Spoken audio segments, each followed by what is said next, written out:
Ephesians 6 ends a letter that began with grace. Chosen, redeemed, sealed with the Spirit. Before Paul even speaks of armor, he has already spoken of identity. Because armor without identity becomes pride. But identity with armor becomes preparation.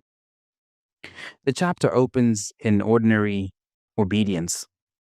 Children honoring parents, fathers raising without provoking, servants working sincerely, masters remembering they too answer to God. Before the battlefield, there is character. Before confrontation, there is consistency. And then Paul says, finally, be strong in the Lord and in his mighty power. Not strong in your personality, not strong in your experience, not strong in your platform, strong in the Lord. Because what follows cannot be fought in your own strength. Put on the full armor of God. Not admire it, not talk about it. Put it on. So that you can stand against the devil's schemes. Schemes are subtle, strategic, targeted. Paul makes something unmistakable.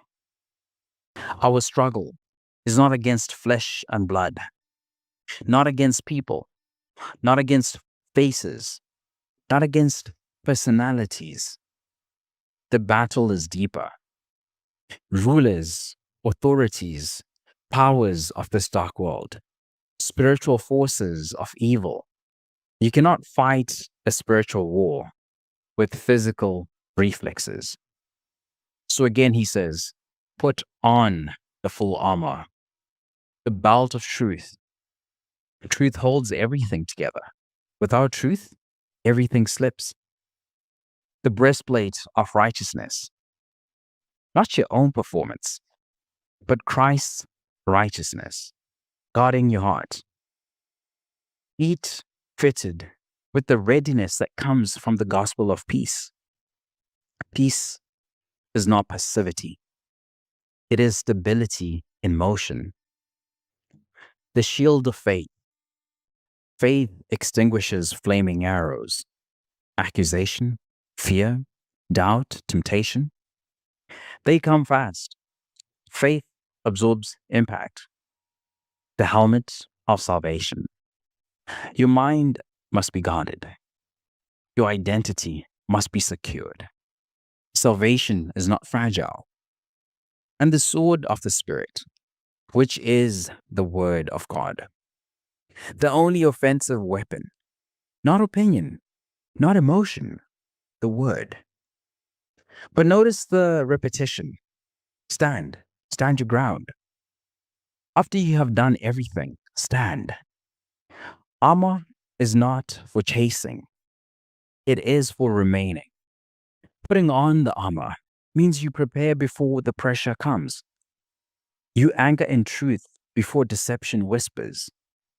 You guard your heart before temptation knocks. You secure your mind before doubt rises. You raise faith before accusation flees. And Paul closes with prayer. Pray in the Spirit on all occasions. Armor without prayer becomes self-reliance. Prayer keeps you dependent, alert, persistent, interceding. Putting on the armor is not dramatic. It is disciplined. It is daily. You wake up and choose truth. You choose righteousness. You choose peace. You choose faith. You choose to guard your mind. You choose to wield the sword. You choose to wield the word. You do not drift into readiness. You decide. The battle is real. So is the provision. You're not told to invent strength. You're told to put on what God has already provided. So today, before reaction, before conflict, before pressure, put it on. Clothe yourself in truth. Guard your heart. Stabilize your steps. Lift your shield. Secure your mind. Take up the word and stand. Because when you put on the armor, you're not fighting alone. You are standing in the strength of the Lord.